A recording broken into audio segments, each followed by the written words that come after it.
સમાચાર વડોદરાથી વડોદરામાં પેટ્રોલ પંપ પર ઈંધણનો પૂરતો જથ્થો હોવાની જિલ્લા પુરવઠા અધિકારીએ વાત કહી છે તો લોકોને પેનિક બાઇંગ ન કરવાની જિલ્લા પુરવઠા અધિકારી ગીતા દેસાઈએ અપીલ કરી છે।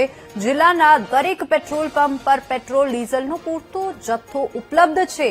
લોકોએ ચિંતા કરવાની કોઈ જરૂર નથી અને પેનિક બાઇંગ કરવાની કોઈ જરૂર નથી, એટલે કે ગભરાહટમાં આવીને પેટ્રોલ પંપ ઉપર કતારો લગાવવાની કોઈ જરૂર નથી। લૂઝ પેટ્રોલ ડીઝલ વેચતા પેટ્રોલ પંપ સામે કાર્યવાહીની પણ તંત્રની તૈયારી દર્શાવવામાં આવી છે તો અફવાઓથી દૂર રહેવા અપીલ કરવામાં આવી છે। વડોદરાવાસીઓને ફરીથી અપીલ કરું છું કે આપણે ત્યાં પેટ્રોલ અને ડીઝલમાં સ્ટોકમાં કોઈ અછત નથી, બધાને સફિશિયન્ટ સ્ટોક મળી રહેવાનો છે। કોઈ પણ પબ્લિકને પેનિક થવાની જરૂર નથી।